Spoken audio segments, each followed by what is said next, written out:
quick Stevie Ray Vaughan lesson here. We're gonna play over the A chord. Not sure my guitar's entirely tuned here. Anyways, doesn't matter. Um, Stevie was amazing at using his tones and his volume to create the dynamics in his playing. And because it was a trio, you kind of needed to, switch it up. You don't want to play too hard when you're a trio all the time because it gets annoying fast. The ears become deaf almost to the nuances of your notes. So you definitely want to create that. Plus, it prevents the bass player and the drummer from getting too loud as well. So bring it down, bring it down. And the sound guy actually appreciates it. But mainly, and let's just stick to the neck pickup for today because Stevie was heavy on that during his leads. He would, of course, use a bunch of different tones and positions on the guitar. I still don't know what he used on what album, but I'll just stick to the neck pickup because that's the closest I could get on a Strat. So obviously his influence was Albert King.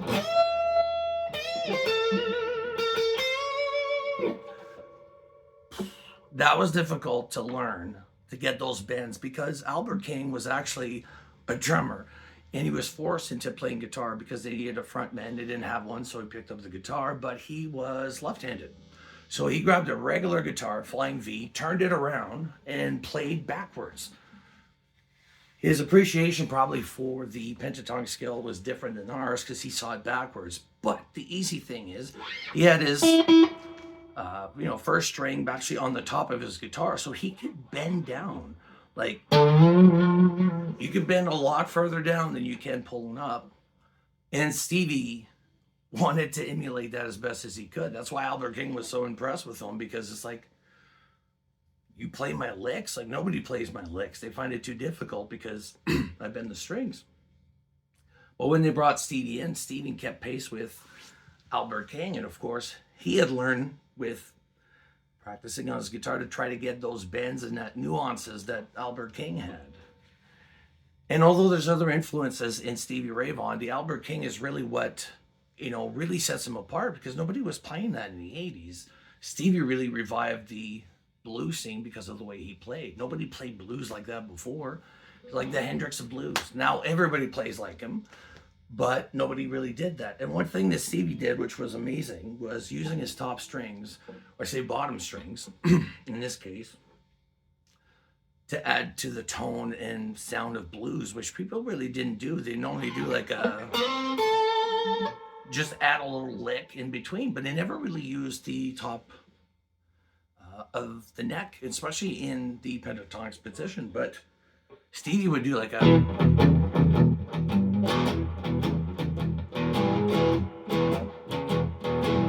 Oh yeah, also you gotta get that loose sort of hand, because his hand was constantly, like, both his hands were constantly going. I think the guy must have been sore at the end of the night playing the way he did.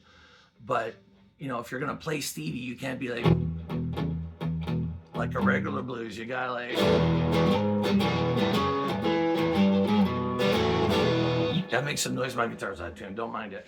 But what he would do is he would do like a...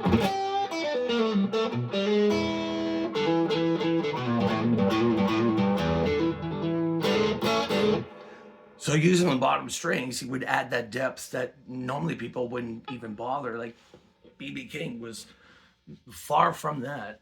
In fact, B.B. King, Stevie opened it for him. And when B.B. King saw him playing from the side of the stage, his jaw dropped and he said, never, never book this guy in front of me again. Like, he's a way better guitar player than I am. Like, it was just blown away by Stevie. And of course, most people were.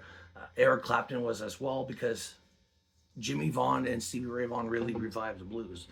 And to me, seeing that is, we owe them such gratitude. Today, we wouldn't have Gary Clark Jr. or Kenny Wayne Shepherds without a guy like that. But again, his playing was really aggressive, which people weren't doing that on the guitar. It was always more of a refined, especially in the 80s. But with Stevie, he just...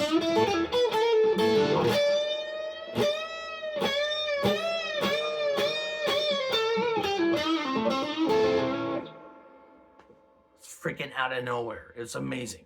Anyways, my Stevie's sloppy, but you kind of get the idea. It's all about the bends, the finger, and I would say even Colin James kind of took influence on that too, quite a bit. And just using three strings or three notes in this instance, like that's it. You could actually do,